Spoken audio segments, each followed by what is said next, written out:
Okay, we are live. Hi, this is William Ramsey. Welcome to William Ramsey Investigates. On today's show, I have two very special guests.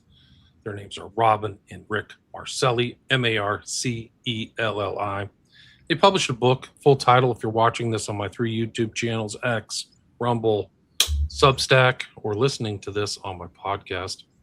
Full title of it's short and long. The short version is Hide Your Love Away, but the long version is Hide Your Love Away, an intimate story of Brian Epstein as told by Larry Stanton. And there are two editions, so check out the second edition if you get the chance. It's on Amazon. And it's a really interesting book. I didn't know much about Brian Epstein. I'd heard his name and his early passing from this world.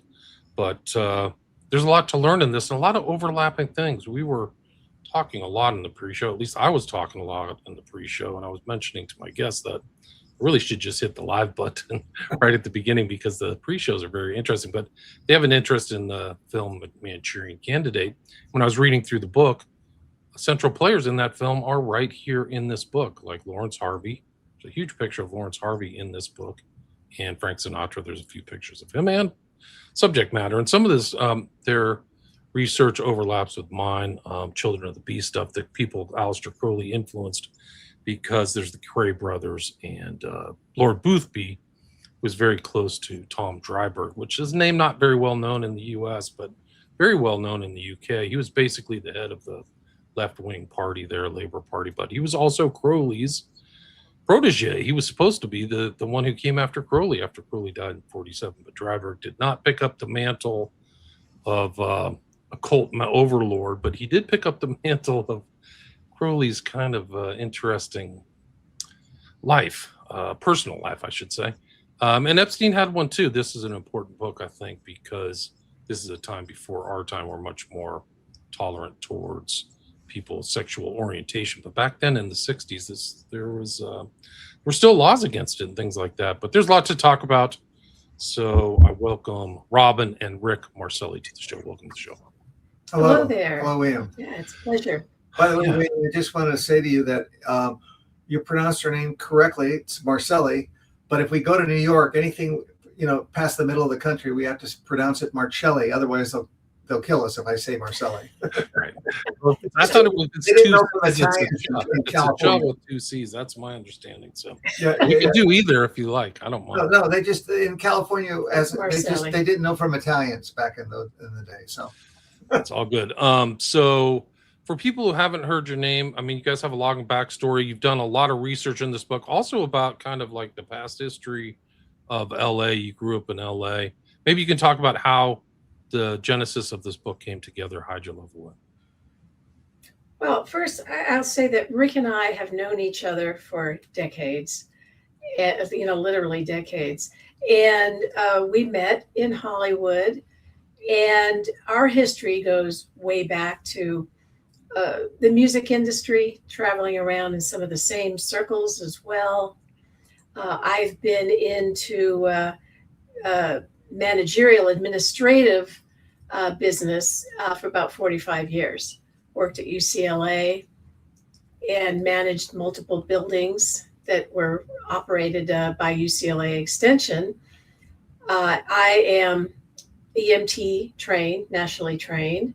I'm not a practicing EMT, but it's something I pride myself on. I've done a lot of volunteerism work in Los Angeles as well, with the fire department as well as the police department. And part of the FBI InfraGuard, critical infrastructure, always looking out for safety, not just for myself, but for business and in our city, and the people that live there as well. Rick and I started writing a number of years ago. Writing has always been an interest of mine, fiction or nonfiction. And so Rick, coming from Hollywood, maybe you'd like to speak a little bit about yourself. Yeah, well, I was just going to continue it. That early on, probably when I was 12 or 13, that's when I met Larry Stanton. I was trying to be it was all about rock and roll. I had a little band and all, and we met Larry because he was out there promoting bands and what have you. And he took a liking to our band and started trying to get us a record deal and what have you. And that's when I first met Larry. Robin met him a few years later because Robin and I were close at that time. And Larry became a really good friend to both of us. However, we didn't know about his intimate life. We didn't know about his personal life. But we got along tremendously on all the levels. But it wasn't until years later that we found out about his relationship with Brian Epstein and about his suffering of dealing with, at that time, hiding his homosexuality.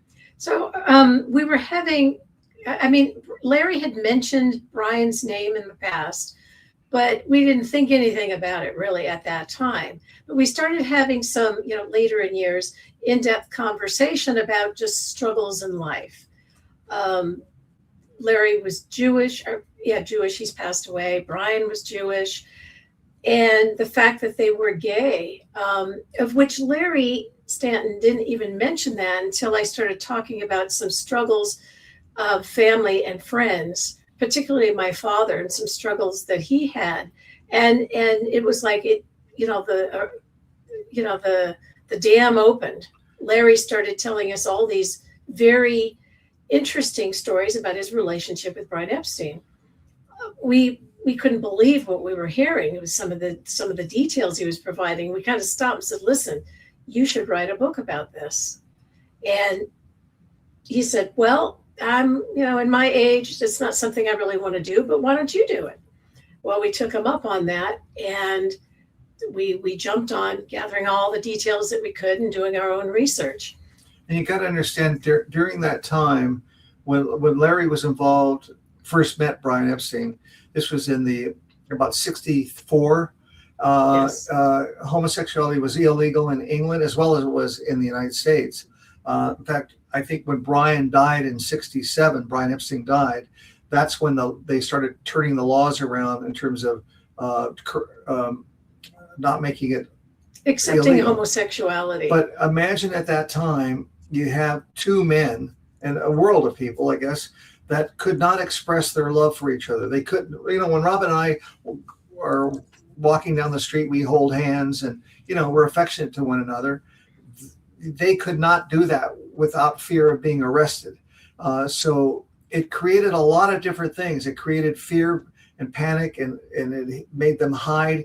It made them also have their own little world in terms of the clubs that they would go to, and in terms of the people they would deal with. And sometimes, not all, but some of those people, which we refer to in the book as the Velvet Mafia, they would actually use the fact that even though they were gay themselves, they would actually sort of use that against whoever they were in terms of using it as blackmail.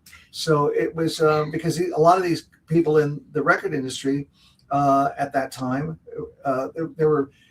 they were very successful financially, and so there was a lot of power and a lot of money. And wherever there's power and money, you're going to have a couple of bad people around, putting you against the wall and putting you in a bad situation. So that led to our getting more involved with Larry's story about the darker side that both he and Brian had to live. Now, Larry, all American, wholesome guy, served in the Air Force, was involved in the music industry as well as being an engineer, living in Hollywood, just trying to make a living. He actually wanted to be a singer himself. He did get a contract with Reprise. With Hank Sanacola, who was Sinatra's manager at the time. And also, it's funny, Larry would sing at a club called, we were speaking of Shelley's Hollywood, Manhole. Shelley's Manhole, which was a club right in the heart of Hollywood that, today there's, it's been revealed that there's a lot of musicians that were studio musicians that are referred to as the wrecking crew. They would all go to Shelley's manhole after sessions and be either entertained or get up on the stage and jam with everybody there. But Larry would be one of the singers there, and Shelley promoted Larry as a singer. And so, well, what happened was when Brian and Larry first met, well, and for quite a number of years, Larry did not reveal that he wanted to be a singer himself, because he didn't want that to have any role or for Brian to think that that was a reason that they were friends, having their relationship, and being friends as well. So, that part was quite interesting. When Brian finally found out, he took it in stride and, asked Larry to sing him, bedtime tunes or something. He kind of made fun of it.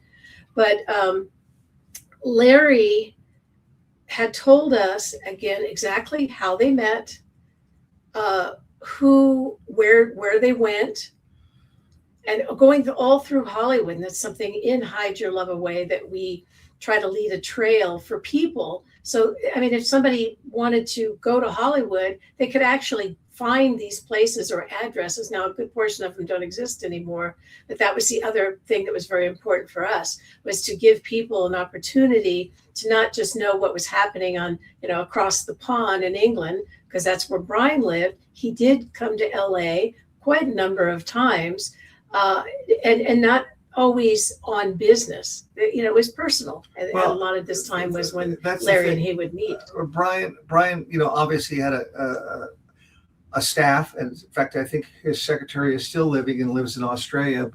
But none of them really were aware of his personal, private life. He kept that separate, and again, he kept it separate because it was illegal, for him to discuss his homosexuality. Now, the people around him, including the Beatles, knew he was gay.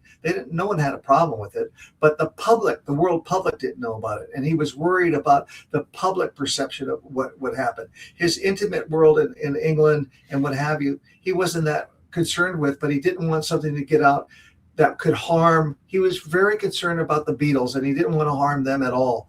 That was his main concern. So Larry, like Robin just said, Larry and Brian were both Jewish, and they both felt they were kind of persecuted about that, as well as being homosexual. So they had a lot in common, even though Brian was affluent and very successful, and Larry was just, an average American guy living in Hollywood. But their two worlds came together in an odd way, and their friendship struck up one night at the Beverly Hills Hotel off of Sunset Boulevard there in Beverly Hills. And that's where it started.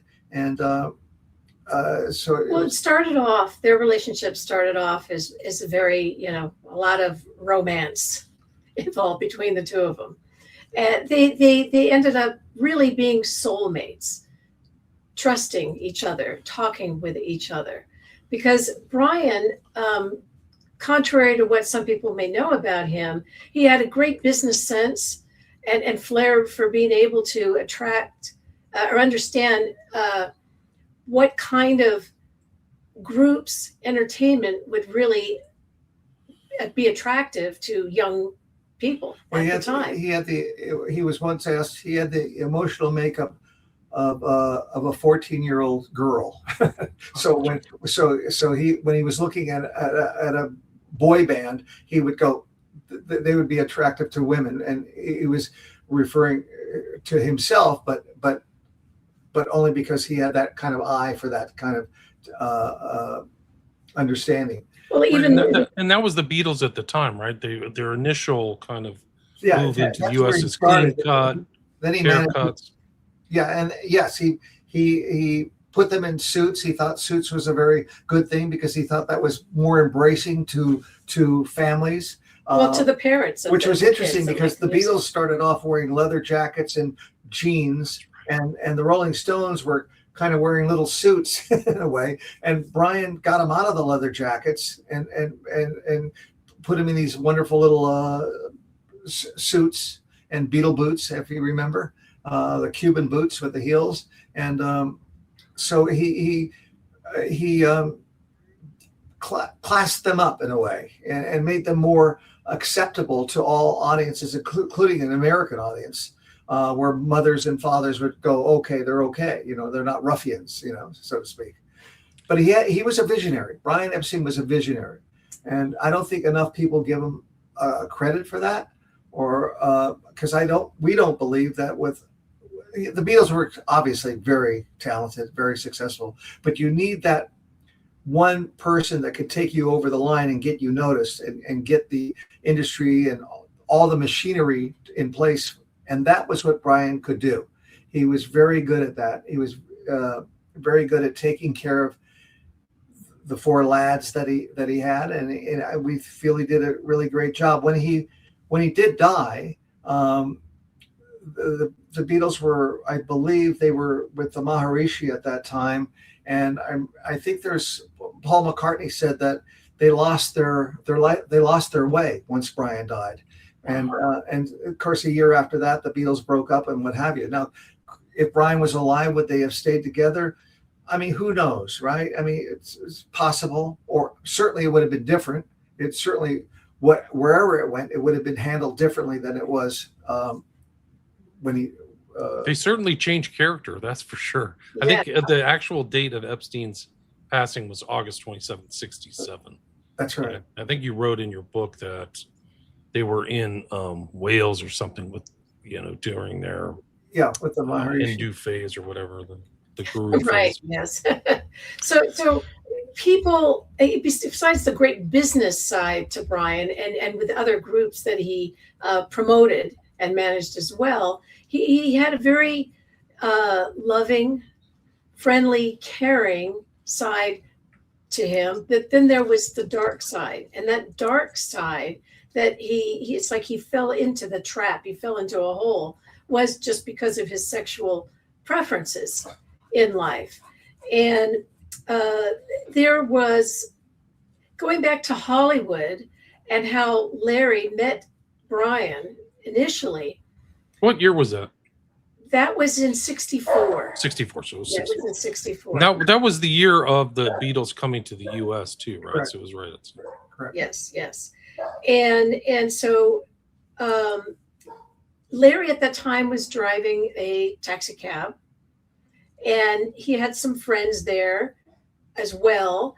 And there was a party that his friend told him about. Didn't know, like his friend knew who was giving the party, but didn't tell Larry. He says, come on, he said, I can invite some people. Let's go to a party. So they went to this party. And prior to that is where this as we refer to him, this toxic lover came into play. And this toxic lover, who we'll call Diz, was introduced to Larry by way of one of Larry's roommates. Yeah, they were high school schoolmates, and introduced Larry to this gentleman. And when Larry went to the party that night and discovered that it was Brian Epstein hosting the party, this other guy was there, and he, of course, Larry introduced Brian to Diz. And this is a guy that became a very big problem. One thing I'd like to add is that there have been other things written in other books, perhaps even any documentaries about this person called Diz. And a lot of people have said that they met in England or they met in New York. Nobody really knew the real story of where Diz came from and how Diz and Brian met. But because of Larry and what he was telling us, we were able to get the real story. And Larry wasn't a fan of this guy. He basically looked at Diz as being a hustler.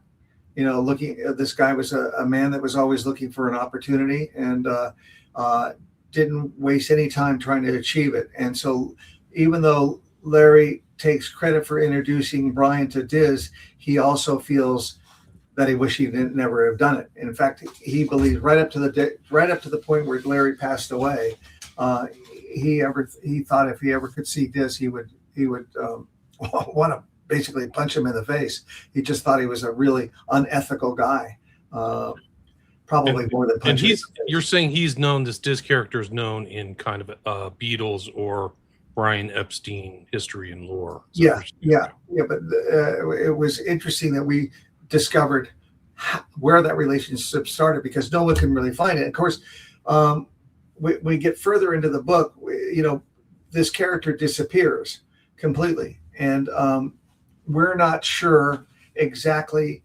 We've done as much research we can. We have a relationship, both of us, with the FBI. We're both graduates of the FBI Citizens Academy in Los Angeles as well as in Las Vegas, and we try to research this guy because he was arrested in California and in New York and in England, and his records have totally evaporated. They're gone, and we don't know why, how, or whatever. We could come up with maybe two conclusions, and one is that he's in some kind of witness protection program because he had information about the Krays and that whole Velvet Mafia world. And there was a relationship between the Krays and this toxic lover, And Diz, Brian. and Brian, and a few other characters, of course, and the clubs that they would all go Boothby to. and Boothby, yeah. And so this is kind of like the introduction to the underworld under the music business that's always there, right? Yes. Mobsters, blackmail, intimidation. And so Epstein and Stanton are involved in those Krays and mob too, right? So right. Correct. Yeah. Can you talk a little bit more about that? Well, and these bars like that, the underground, the Velvet Underground or whatever, Lavender Underground, had their own specific go-to spots. I think the Beverly Hills Hotel is really, for straight and gay people, was always a go-to spot. Still to this day, is my understanding. Right. Well, there was. We'll talk about the Kray twins, brothers, Ronnie and Reggie, that they wanted to. I mean, they were mobsters, but they wanted to be taken seriously, and I'll mention that part later. But there was a lot of murder and drugs, and Ronnie was gay. Didn't have any problem coming out telling people he was a homosexual, but that led to the world with Lord Boothby and his one of his people that he had as a plaything. I guess you could say Leslie Holt, and they all ran in the same circles, and so there was Esmeralda's Barn, which was a club eventually owned by the Krays, of which they lost. But there were other places as well where, like the Flamingo Club, I think was another one. Bag of Nails, places like those kinds of bars or clubs where people would go and meet up with each other. One of the things it's interesting is the Krays were. I think we were in our pre-interview, we were talking a little bit about Frank Sinatra, which I had the pleasure of working with twice in my life, and he was really a gift, to be honest. But he when he went to Europe, when he went to England, the Krays acted as his security. I don't know if you're aware of that. No, I'm not aware of that. They actually were protecting him, so they were pretty big players, and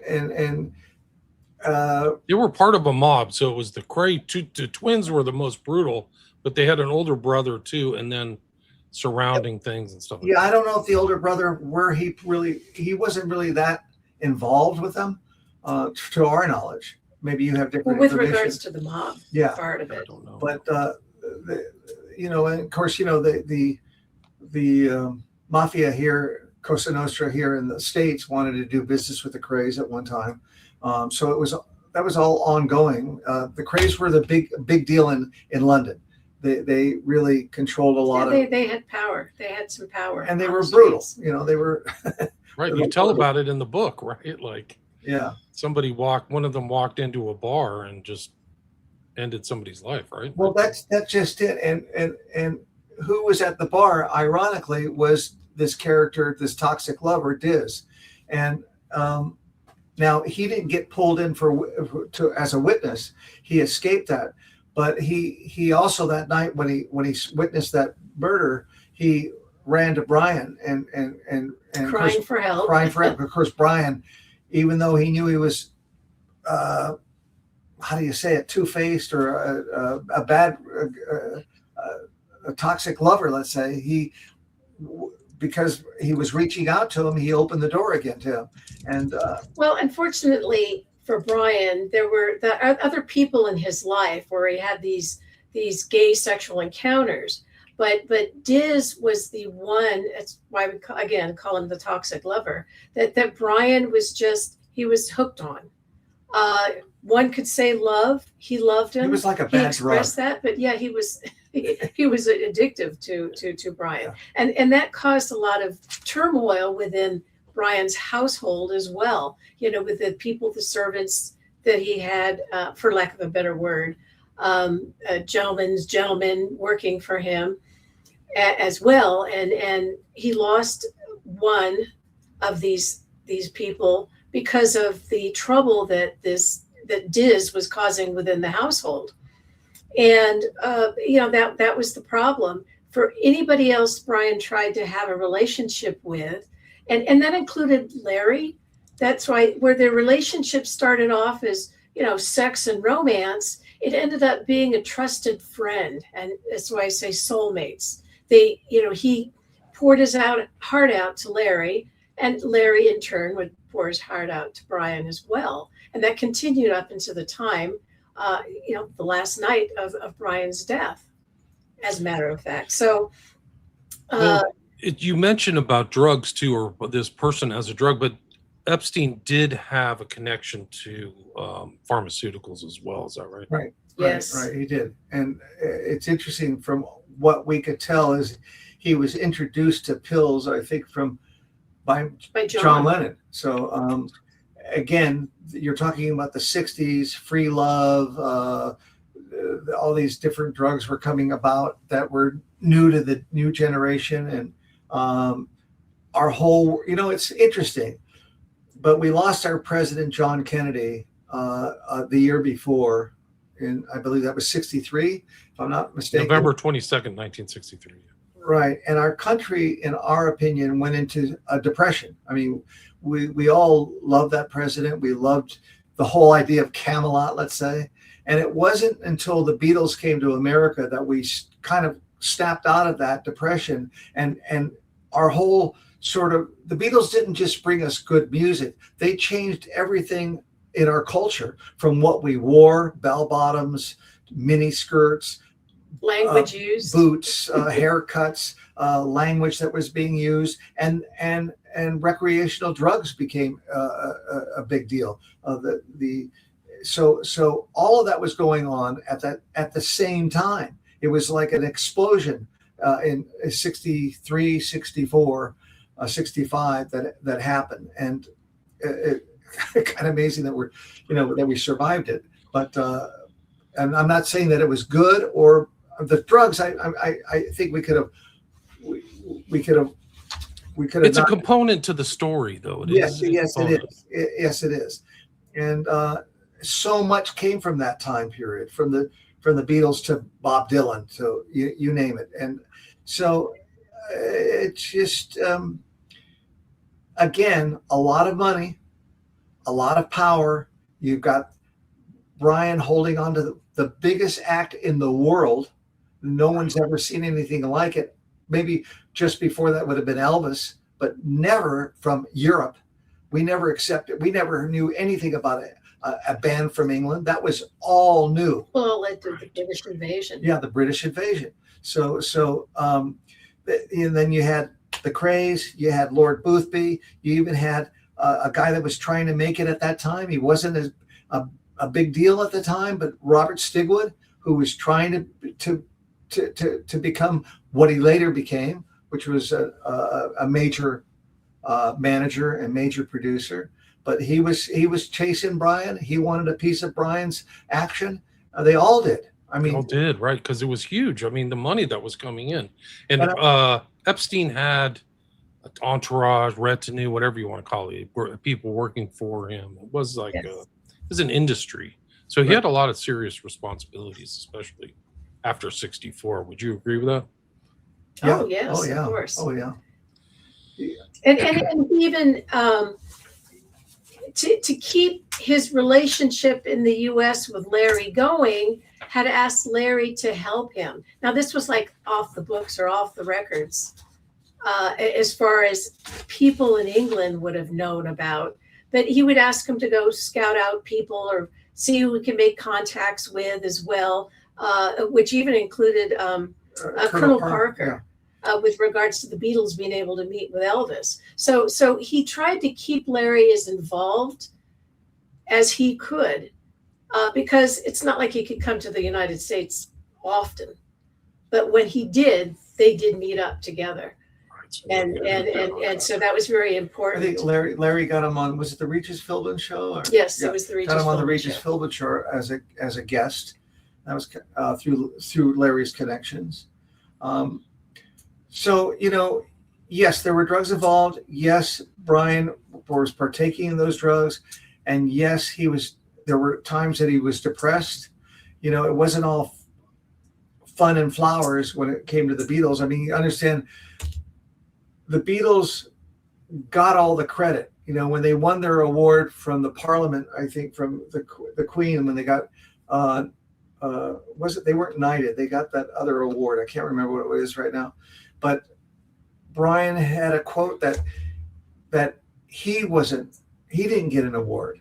Even though they referred to him as the fifth Beatle in a lot of documentaries or books. He was sort of, in a way, all the glory and all the fame went to the Beatles, but the person that made it happen, the person driving the train, didn't get recognized. And it bothered Brian. And now, as I've been a personal manager most of my life, I've managed a lot of different people.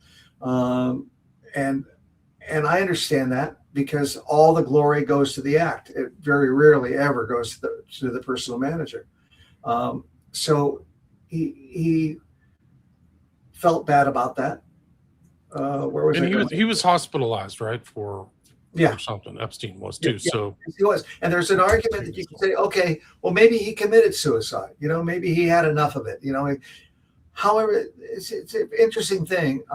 Robin and I have had a mutual friend. He just passed away a few years ago. His name was Rick Gerard. Now, Rick Gerard at that time was a RCA record producer. He produced Jefferson Airplane, Surrealistic Pillow, and White Rabbit. He produced all those. Wow. He also produced Jose Feliciano, and he produced Michael McDonald, who's still happening to this day. Found Michael. He was 17 years old at the time. We became friends, Michael and I, and he also produced Harry Nilsson, which the Beatles loved. Harry Nilsson, and both Robin and I were privileged to go to a couple of Harry Nilsson sessions at RCA Records. This is when Rick was producing them. But the interesting thing is, I was in Rick's office when he received a telegram from Brian Epstein asking to manage Harry Nilsson. And that was a week and a half before Brian died. Now, if you were planning on committing suicide, why would you be trying to sign another act? Right, good point. I mean, because the Beatles love Harry, and it just, that doesn't make sense to me. Well, as they've said that Brian's death was due to an accidental overdose, and yes, he did the drugs, but considering the last week, the last few days, even the last day and evening when he died, there were things that happened, including a conversation with Larry Stanton that same evening, that makes us think there was something else more to it than just Something was going Brian on. accidentally overdosing. And when people discovered his body the next day, I mean, it seemed like they cleaned up the whole room. They made sure that the medications or drugs were all put in neat little order and all that. And of course, why wouldn't they? They wanted to protect Brian. They wanted to protect the Beatles. They wanted to protect the franchise. I get why they would do that. Yeah, but I reputation. really believe they tampered with evidence. And I believe sometimes Robin and I both believe that it's a little late now, but that case should be re-looked into, because I think he died very suspiciously. And it's a cross between the Diz and the Cray Crays. brothers as well. The Cray brothers, we feel, played a part or a role in Brian's death. And that, whether it be by way of Diz or directly, and then there's the disappearance of Diz as well. And, like convenient, like somebody's starting to hide something, let's disappear. Absolutely. That's one of many strange deaths in the 60s. Dorothy Kilgallen, Marilyn Monroe. So he had everything to live for. He may have been stressed out and on drugs and had a interesting love life, but like they were making money and fame. I mean, it was every person's dream to manage a band like the Beatles. Absolutely. He really at did. the top of their career too. So yes, and he had several, because of the Beatles, I would say that he managed just about everybody that came from England to the United States that had hit records at that time, from Cilla Black to, a whole host of them. Amazing. So he wasn't just Beatles centric. I didn't know that. So he he had a whole bunch of people. I think Jerry and the Pacemakers was one of them, and Cilla Black, of course. Cilla Black. Yeah. And who was the other guy that we talked to? The Dakotas. The Creamer and the Dakotas. Billy, some of the lost names. Like a lot of people don't know Harry Nilsson anymore, which is a shame. But Harry really Nilsson, we had so many.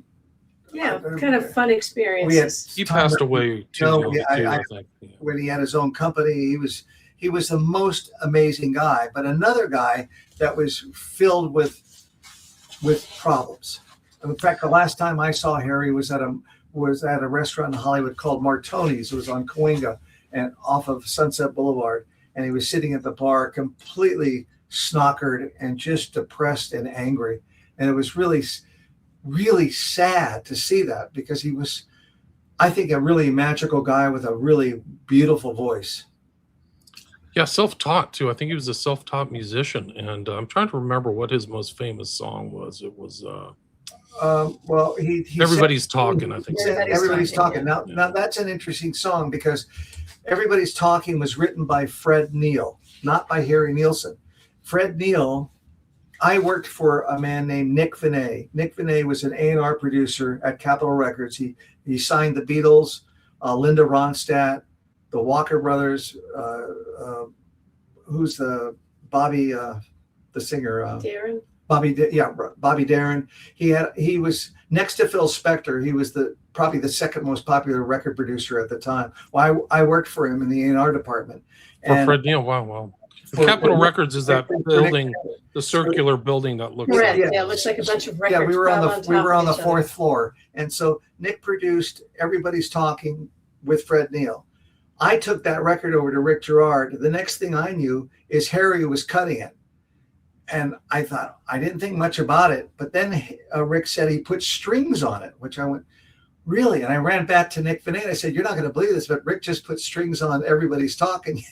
and that night, Nick went back in the studio and put strings on Fred's song, but that never surfaced either. But where Rick Gerard got really lucky is he got the song in the movie Midnight Cowboy, yeah. And that's where that particular song took off. Interesting lore, yeah. It's But incredible. I can't listen to that song without 1,000 memories coming back. It's a timestamp. The other thing that's also strange about Epstein, I think you write in your book, is that somebody else died suspiciously like a month later too. Oh, yes. His lawyer. Yeah. What was his? That sounds like a cleanup job, like somebody's moving money around. They gotta get rid of it. With a satin tie or satin ribbon, and he died a month. And the reason, the Crays approached him to represent them, because they were, I think, in prison or just about going to prison. Yeah. And he turned them down.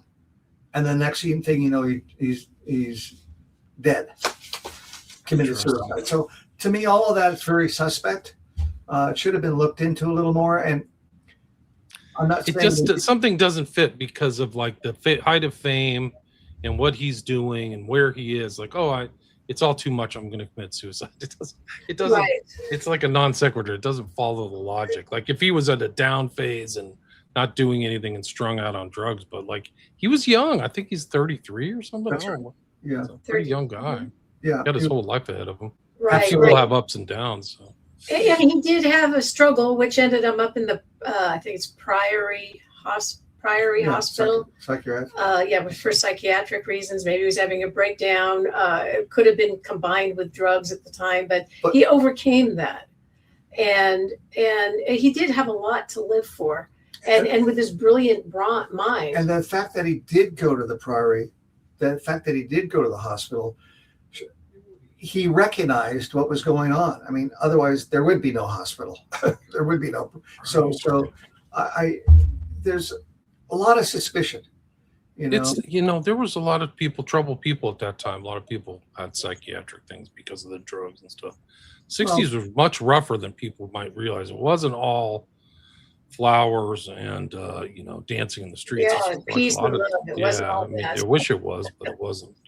I'm going to go through the chat, guys. There's some questions here. Pamela says, great documentary about Brian Epstein shown under Arena. Recommended listening to Round the Hornets, filled with gay innuendo of the 1960s English social history. Okay. Dano says, great guest in chat. Yeah, thanks, Dan. Thank you. There's the chat. Let's see. Brian was the manager for all the best groups and singers in Liverpool, including Scylla and Jerry and the Pacemakers. He cared about that. Correct. Yes. Just that moment, I want to say, not only in Liverpool, but Liverpool was speaking to the world. It's kind of amazing. Yeah, it is amazing. It's not like the major city of England, but like yeah, it was this little harbor town. Yeah. London mobsters and Brian invested money into a club. It was such a tiny world, tiny.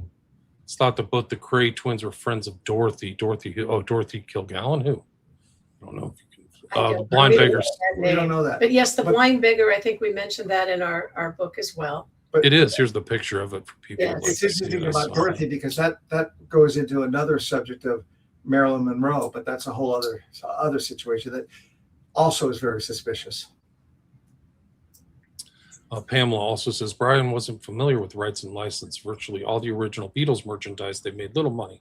Dolls, bobbing heads. Well, interesting thing about that, yes. Brian made a big blunder. When he was dealing with America, he made a deal, and he was really proud of it, that he was going to get 10% of the merchandising, and the person that he made the deal with was getting 90%. He didn't realize that was a bad deal. So all the Beatle wigs and all that stuff that came to America, they were only getting 10%. It was a bad deal. And the Beatles knew it was a bad deal. Brian finally realized it was a bad deal. Of course, that was eventually corrected. But those initial, I think the initial year where Beatlemania was going crazy, they lost out on millions of dollars because he made a bad deal. Yeah. Gotcha. Pamela says, cheers to Robin and Rick for writing this book. Brian deserved this. Yeah, thanks for writing the book. Really interesting. Take that. I didn't know much about Epstein, honestly. I'm glad that I read through the book, but there's a lot more in the book. People check it out. It's a great history, too, of LA, like of the past history and a lot of the restaurants and bars and things that don't exist anymore, like Dino's, or you wish they would have kept them in time. Oh, yes. It's a great loss. It's a history just gone, but it made us feel good writing about those places, I got to tell you. We thought that, we both thought that Brian needed to be, a spotlight needed to be put on him a little better than it has been. Also, because I've been a personal manager, I managed, everybody from David Copperfield, Jenny Jones, the Smothers Brothers. I mean, a whole host of people I've had with partners and all. And I know how much hard work managers can do for a client, especially when they're focused. Yes, I know about a lot of managers that have done bad things to artists like Tommy James and what have you. But the ones that really are good at what they do deserve a tip of the hat. And Brian was one of the best, if not the best. So he took his job seriously, like he was a serious manager. Yeah, it was personal to him. I think he really loved those guys, and you know. Well, we've been you know, in the consultant management business for you know, almost 20 years now together, and you know, we understand what goes into it, and one thing, lucky for Brian that the Beatles loved him as much as he loved them, even though there was, you know, there everybody has disagreements at times, but still there was that, you know, Brian was the, you know, the glue that held it all together.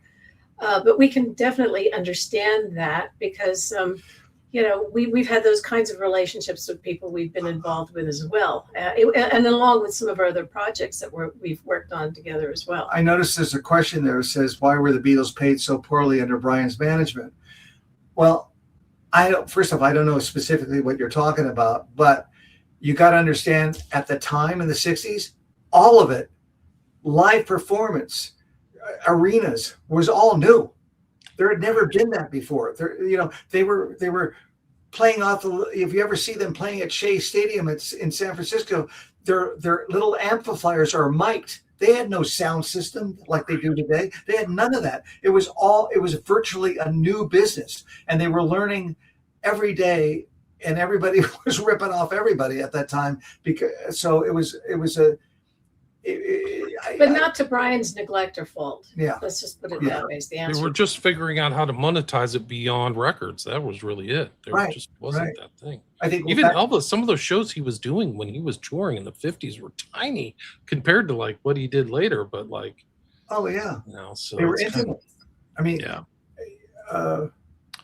look at Sinatra. You know, he's playing the Sands. What was that? 1,200 people. I mean, come on. I mean, if Sinatra was here today, obviously 60,000, 100,000. Yeah. Guys, we are at the 45-minute mark. Great interview, great information, great book. Is there anything else I missed or anything you'd like to add? Well, we'd like to do another 45 minutes with you. Yeah, anytime. You have a project on the horizon, is that right? Yes, we have a project that's going to come out on November 12th. It's called Hunt for the Red Diary and the Secrets Powerful Men Wanted Buried. Marilyn Monroe Mystery. We get really in depth. We found information about Marilyn Monroe that's never been reported ever, and so we reveal that in this book that's coming out in November, and hopefully. And so it's part of our personal lives and journeys that we've had together that is in this story as well. So we have firsthand knowledge about some of the things. Yes. Yeah, another piece of LA, right in Brentwood, right there, her bungalow. Absolutely. Yeah. Yes. So before there was a black book, there was a red diary. A lot of these people, there was a lot of weird diaries around in the 60s too, believe it or not. But that was one of them. Yeah. She knew a lot of people. Sinatra's in your book, and she was with Sinatra, I think, a week before she died at the Cal Neva. That's right. And JFK stuff is floating around, and RFK. We've got all of that in there. We've got all of that in there. Well, I look forward to reading that too. So, say the title again. If anyone reach out to us, we have our website, which is marcellicompany.com. They're welcome to send us an email there or what have you. And I think our email and all that's there, isn't it not? Yes. Yeah, I do have it. Here it is. I had it up. I just have to get it. There it is. And hopefully, you know, some people can Hide Your Love Away and enjoy what we found, you know, wonderful experience to put together for people to enjoy. Please buy the expanded version. The one with the gold seal on it is really the one you should buy. Yeah, the one on the right here, you see here, revised and expanded. It's a bit of everything. Beatles history, gay history, LA history. It's a little bit of everything in there, and also kind of like the darker side of the music industry, which has always been there too. So yes. So people can check that out. There's a link on Amazon. The best way to contact you is through your website, right? Sure. Marcellicompany.com. Sure. That's right. If you want to follow up or follow-ups. Thanks a lot. We had about 100 live listeners. Thanks everybody for listening. And again, the full title of the book is Hide Your Love Away, an intimate story of Brian Epstein as told by Larry Stanton. And the two authors are Rick Marcelli and Robin Bragg Marcelli. Thank you for your time. Thank you. Thank William. you. Thank you. Stay Bye-bye there. now. Stay there. Bye-bye. Stay there.